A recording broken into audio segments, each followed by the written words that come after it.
Hello everyone, state Hindi classes में आप सबका स्वागत है। हम अपना आज पढ़ेंगे नृत्य कला के बारे में। हमने भारतीय कलाओं में चित्रकला और संगीत कला पहले ही पढ़ चुका है, तो आज हम पढ़ेंगे नृत्य कला के बारे में। अच्छा, नृत्य के बारे में तो आप सब जानते हैं। नृत्य के बहुत अलग अलग फॉर्म होते हैं, तो वैसे ही हमारे लोक नृत्य भी होते हैं और शास्त्रीय नृत्य भी होते हैं। अब भारतीय कलाओं का जब से विकास हुआ है तब से नृत्य कला भी है, ये हमारे जीवन के एक अभिन्न अंग है। और संगीत की तरह नृत्य में भी बदलाव आए हैं, लेकिन कम ही आए हैं। तो पढ़ते हैं हम लोग कि नृत्य कला में क्या क्या है, इसका विकास कैसे हुआ और अब नृत्य कला कौन से स्वरूप में है। भारतीय संगीत की तरह नृत्य में भी कम बदलाव आए हैं। पहले के नर्तक और आज के नर्तक भी भारतीय नृत्य कला के नियमों का पालन करते हैं, जिसका आधार है अभिनय। अच्छा, नृत्य जो है केवल शरीर की भाव भंगिमाओं से नहीं होता है, वो क्या होता है, अभिनय के द्वारा होता है। मतलब नृत्य के साथ में आपका भाव भंगिमा और अभिनय भी बहुत आवश्यक है। तो इसका भी मूल शास्त्र भरत मुनि के नाट्य शास्त्र ही रहा है। अच्छा, हमने पढ़ा था कि भरत मुनि के नाट्य शास्त्र में चित्रकला का वर्णन है, उसी में संगीत कला का भी वर्णन है और उसी में आपके नृत्य कला का भी वर्णन है। नाट्य शास्त्र में नृत्य और नृत्य दो शब्द मिलते हैं। नृत्य और नृत्य, इन दोनों शब्दों के क्या अर्थ है? ये दोनों अभिनय के ही अलग अलग रूप है। नृत्य यानी अभिनय, और इसमें शब्द और भंगिमाएं महत्वपूर्ण है। नृत्य में भाव और भंगिमा महत्वपूर्ण है। भारत जो है लोक नृत्यों से समृद्ध रहा है। हर राज्य के अलग अलग समुदायों की अपनी नृत्य कलाएं रही हैं, जो हमारे रोजमर्रा के जीवन से जुड़ी हुई हैं। आप भी बहुत सारे नृत्य के बारे में जानते होंगे कि भारत के अलग अलग राज्यों में अलग अलग तरह के नृत्य का प्रयोग किया जाता है। जीवन में जितने अनुष्ठान हैं उन सब से नृत्य कलाओं का भी संबंध है। नृत्य जो होता है ना, अपनी खुशी को प्रकट करने का एक तरीका होता है, एक माध्यम होता है। ठीक है, वो व्यावसायिक रूप से भी किया जाता है, लेकिन उसका सबसे ज़्यादा जो नृत्य है वो हमारे अंदर के आनंद को एक्सप्रेस करने का एक तरीका है। तो भारतीय लोक नृत्य जो जिसका वो है वो बहुत ही समृद्ध है। तो जितने भी जीवन में अनुष्ठान है हम उन सब में नृत्य करते हैं और नृत्य कलाओं का भी उन सबसे संबंध रहा है। खेती से जुड़े समुदायों के जीवन में ऋतुओं का बदलना, फसलों की बुआई या कटाई सभी महत्वपूर्ण घटनाएं हैं। ऋतुओं का बदलना उनके पांवों को चंचल कर देता है। वर्षा होती है तो उनके पांव थिरक उठते हैं। भारत के हर राज्य में यही भाव मिलते हैं। कश्मीर से दार्जिलिंग तथा समूचे हिमालय क्षेत्र में एक और शस्त्रों और युद्धों को नृत्य कला शालीनता से प्रस्तुत करते हैं, तो दूसरी ओर गेहूं की फसल बोने का भी एक उत्सव बना देते हैं। तो भारत जो है वो कृषि प्रधान देश है, ये तो आप सब जानते हैं। तो कृषि का संबंध संगीत से भी है और नृत्य से भी है। तो अलग अलग तरह के फसलों के बुआई कटाई के समय में अलग अलग तरह के नृत्यों का भी प्रयोग होता है। या फसलों के आने के बाद जो खुशी के लिए जो पर्व त्योहार इत्यादि मनाए जाते हैं, उसमें भी नृत्यों के बहुत सारे अलग अलग प्रकार हम आगे पढ़ेंगे। सभी लोक नृत्य में एक गोलाई में नर्तक हाथ में हाथ मिलाए तरह तरह के करतब दिखाते हैं। ज़्यादातर आप लोगों ने देखा होगा कि जो लोक नृत्य होता है ना, वो बहुत सारे लोगों के या एक समूह के द्वारा किया जाता है और वो गोलाई में एक दूसरे के हाथ पकड़े हुए अलग अलग तरीके से नृत्य करते हैं। पंजाब की महिलाएं गिद्दा करती हैं, आप लोगों ने सुना होगा। पंजाब की जो नृत्य है, ऐसा नहीं कि पंजाब में केवल भांगड़ा किया जाता है, वहाँ पे औरतों के द्वारा गिद्दा किया जाता है। राजस्थानी महिलाएं अपनी ओढ़नी से चेहरे को ढक कर घूमर करती हैं। गुजरात में डंडियों के सहारे स्त्रियां गरबा करती हैं। पुरुष भी डांडिया रास करते हैं। देखिए, गरबा, स्त्रियां गरबा नृत्य करती हैं और पुरुष डांडिया रास करते हैं, जो गरबा का ही एक और ऊर्जा भरा रूप है। डांडिया में छोटी छोटी डंडियां लेकर किया जाता है और गरबा में हाथ से ही वो नृत्य प्रस्तुत करते हैं। महाराष्ट्र में मछली पालन से जुड़े समुदाय हाथ में हाथ डालकर एक दूसरे के कंधे पर चढ़कर एक पिरामिड सा बना लेते हैं। महाराष्ट्र का लावणी नृत्य और कबीले नृत्य और अपनी अद्भुत ऐन्द्रिक आकर्षण के लिए प्रसिद्ध है। मैसूर में डोडवा कबीले के लोग बालाकल नृत्य करते हैं। कितने प्रकार के नृत्य हमारे देश के अलग अलग राज्यों में किया जाता है। हमने पढ़ा कि पंजाब में महिलाएं गिद्दा करती हैं, राजस्थान की महिलाएं सिर पर ओढ़नी ढककर घूमर करती हैं, गुजरात में महिलाएं गरबा करती हैं, पुरुष डांडिया करते हैं, और महाराष्ट्र में आपका लावणी नृत्य किया जाता है। वैसे ही मैसूर में डोडवा कबीले के लोग बालाकर नृत्य करते हैं। इसमें रंगी वेशभूषा के साथ साथ हाथ में तलवारें होती हैं।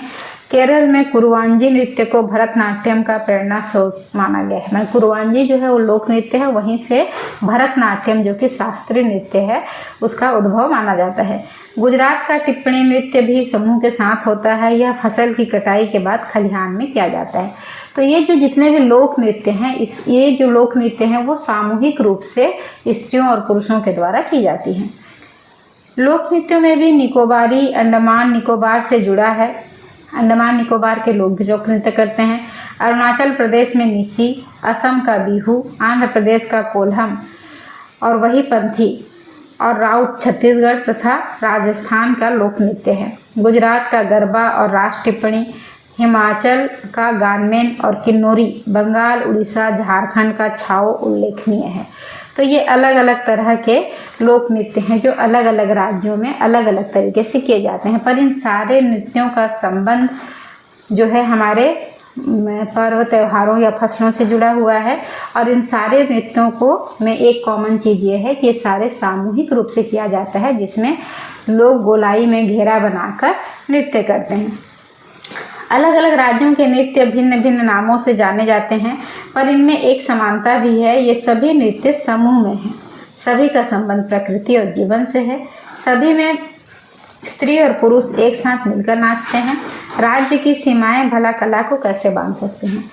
तो सीमाएं जो हैं वो कला को नहीं बांध सकती, तो इसीलिए एक राज्य के नृत्य दूसरे राज्यों में भी किया जाता है। और आज तो हमारी कम्युनिकेशन इतना ज़्यादा अच्छा है एक राज्य का दूसरे राज्यों के साथ में कि हर जगह पे आप अलग अलग तरह के नृत्यों को देख सकते हैं। केवल आपको इतना जानना है कि जो भी लोक नृत्य हैं वो सामूहिक रूप से किए जाते हैं, जिसमें स्त्री और पुरुष दोनों साथ मिलकर करते हैं। और ये सब क्या बोलना चाहिए, ये सारे नृत्य को नाम भले ही भिन्न भिन्न है, लेकिन इसका कारण एक ही है कि यहाँ की फसलों की कटाई के लिए या फसल आने के लिए या प्रकृति और जीवन से ही जुड़ी हुई ये नृत्य हैं। ध्यान देने की बात यह है कि नृत्यों का संबंध विभिन्न धार्मिक अनुष्ठानों से भी है, और यह किसी एक धर्म में नहीं बल्कि लगभग सभी धर्मों में दिखाई पड़ता है। भारतीय लोग इसी तरह चिरकता हुआ कब शास्त्रों और नियमों से बंधा यह ठीक ठाक नहीं कहा जा सकता, पर इसका भी आधार भरत मुनि का नाट्य शास्त्र ही है। विद्वानों का यह मानना है कि लोक नृत्य से भी शास्त्रीय नृत्य विकसित हुआ है। विद्वान यही मानते हैं कि जो भी लोक शास्त्रीय नृत्य हैं वो लोक नृत्यों से ही विकसित हुए हैं।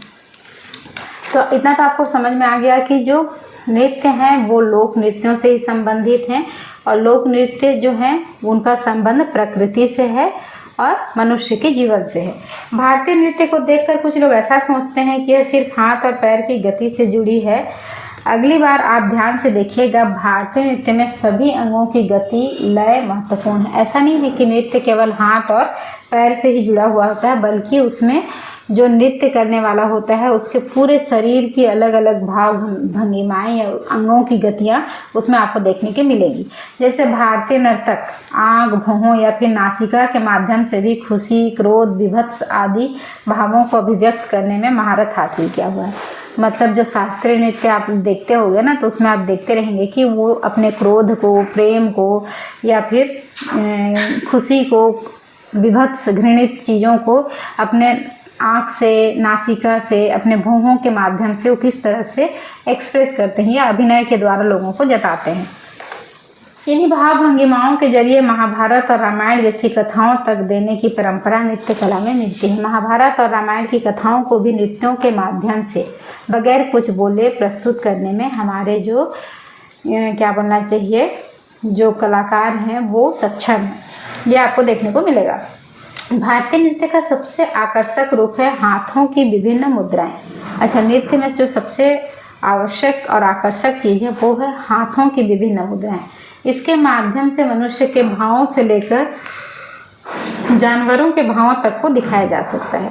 अच्छा, हाथों के माध्यम से मनुष्य के भाव हों या फिर जानवरों के भावों को भी दिखाया जा सकता है। इन शास्त्रीय नृत्यों में मुख्य रूप से केरल का कथकली, मोहिनीअट्टम, उत्तर प्रदेश का कथक, आंध्र प्रदेश का कुचिपुड़ी, ओडिशा का ओडिशी, मणिपुर का मणिपुरी, कर्नाटक और तमिलनाडु का भरतनाट्यम आदि मौजूद हैं।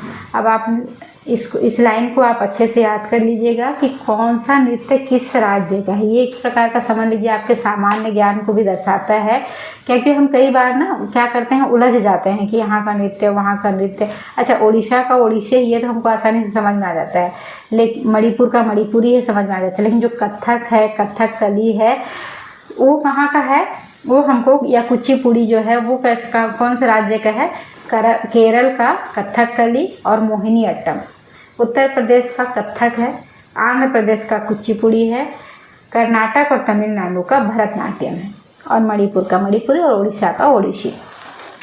असम के सत्रिय को भी शास्त्रीय नृत्यों में शामिल किया गया है। एक सत्रिय नृत्य है जिसके बारे में ज़्यादा जानकारी तो नहीं दिया गया है, लेकिन इसको भी शास्त्रीय नृत्यों के में ही शामिल किया गया है।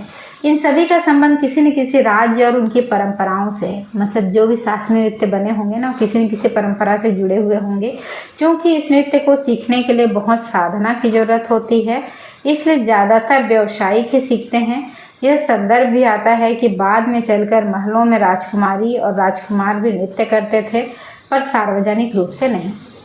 अच्छा, जो राजाओं के बच्चे होते थे, राजकुमार राजकुमारी, उनको सार्वजनिक रूप से या लोगों के सामने नृत्य करने की अनुमति नहीं थी, तो वो भी नृत्य करते थे, क्योंकि नृत्य क्या है, हमको अंदर से खुशी देती है, आनंद देता है। पर वो कमरे के अंदर में करते थे या अपने महल के अंदर ही करते थे।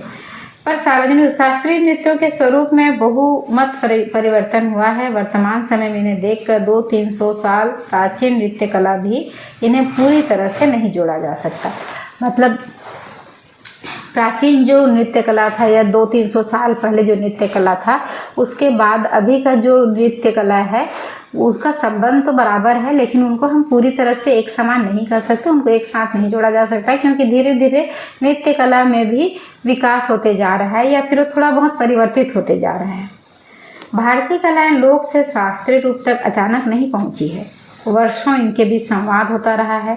आज के मंचों या फिल्मों में जो संगीत या नृत्य मिलता है, उसमें दोनों का मिला जुला रूप अधिक दिखाई पड़ता है।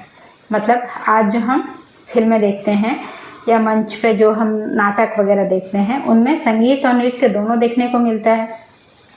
हमारा ध्यान इस पर भी जरूर जाना चाहिए कि हर एक राज्य के सभी कलाओं के बीच एक अंतः संबंध दिखेगा।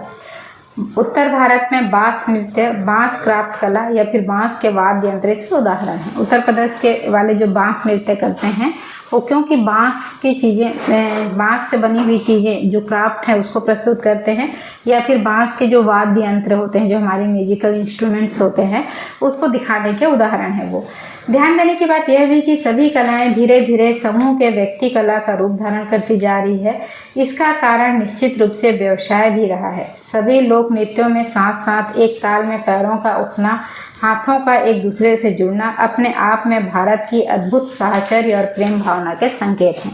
जब आप इन लोक नृत्यों को देखेंगे ना, जो सामूहिक रूप से गोल घेरा बनाकर किया जाता है, तो आप देखिएगा कि सभी के पैर और सभी के हाथ एक ही लय से उठते हैं और एक ही लय से गिरते हैं। ये क्या दिखाता है? ये आपस में हमारे बीच में जो अद्भुत भाईचारा है, प्रेम है, एकता है, या फिर हमारी जो प्रेम भावना है, उसी के संकेत हैं। देखने में बहुत आसान लगते हैं, हमको लगता है कि हम भी आसानी से नृत्य कर लेंगे, लेकिन वैसे ये नृत्य उतने आसान होते नहीं हैं। क्या यह अनायास रूप से कलाओं में आया होगा? ऐसे तो आया नहीं होगा, उसके लिए भी बहुत अधिक अभ्यास या प्रैक्टिस करने की जरूरत पड़ी होगी। समूचा मानव जीवन, समूची प्रकृति क्या अनायास ही कला का विषय बने होंगे? इसका संबंध भारत की प्रेम भावना के साथ साथ भारतीय संस्कृति में निहित वसुधैव कुटुंबकम की भावना से भी अवश्य रहा होगा। मतलब ये जो नृत्य हैं, इनका ऐसे ही वो हमारे जीवन के हिस्सा या अंग नहीं बन गए हैं। ये किस लिए हमारे जीवन से जुड़े हुए हैं? क्योंकि इसमें हमारे अंदर की जो एक भावना है ना वसुधैव कुटुंबकम की, मतलब संपूर्ण विश्व ही एक परिवार है, जो हम दिखाते हैं, या फिर हमारे अंदर में जो प्रेम भावना है, जो साहचर्य है, जो भाईचारा है, उसी के कारण शायद ये नृत्य भी हमारे जीवन के अंग बन गए। ये भावनाएं अवश्य उसमें रही होगी। यही कारण है कि भारतीय कलाओं का मुरीद आज पूरा विश्व है। अच्छा, कलाओं के विषय में भारत विश्व में अपना प्रतिनिधित्व साबित कर चुका है। और ऐसा नहीं है कि भारतीय कलाएं पुराने समय में जो थे उसको लोगों ने छोड़ दिया। बाकी चीज़ों में हम आगे बढ़े हों या ना बढ़े हों, पर इन कलाओं के साथ हमारा संबंध वैदिक काल से जो शुरुआत हुआ है वो आज भी चल रहा है। और इस पर आगे भी इतने शोध या फिर इतने क्या बोलना चाहिए काम किए जा रहे हैं कि इसका और भी आगे उन्नत रूप हमको देखने को मिलेगा। लेकिन जितने भी उन्नत हो, लेकिन उनकी जो धरोहर है या उनका जो जुड़ाव है उन्हीं लोक नृत्यों से या वैदिक काल से ही है। तो इन लोक नृत्यों का या फिर इन शास्त्रीय नृत्यों का हमारे जीवन के साथ में एक संबंध है, और ये समय के साथ में परिवर्तित और परिवर्धित अवश्य हो रही है, पर इनका जो महत्व है या इनके प्रति जो लोगों की क्या बोलना चाहिए जुड़ाव है या जो लोगों का इच्छा है वो कभी कम नहीं होगा। तो भारतीय कलाओं में हमने अब तक पढ़ा चित्रकला, संगीत कला और नृत्य कला। तीनों प्रकार की कलाओं का हमने इतिहास पढ़ा कि कैसे वे प्रारंभ हुए, फिर उनके बारे में कि इन कलाओं का हमारे जीवन से क्या संबंध रहा है, इन कलाओं का जुड़ाव किससे रहा है, इन कलाओं में किन चीज़ों का प्रयोग किया जाता है और इन कलाओं का आज वर्तमान में क्या स्वरूप है। हमने ये सारा कुछ पढ़ा। अगर इसके बाद आपको किसी भी तरह की कला में किसी भी तरह का कोई संदेह है तो आप मैसेज करके या फिर इनबॉक्स पे आप पूछ सकते हैं।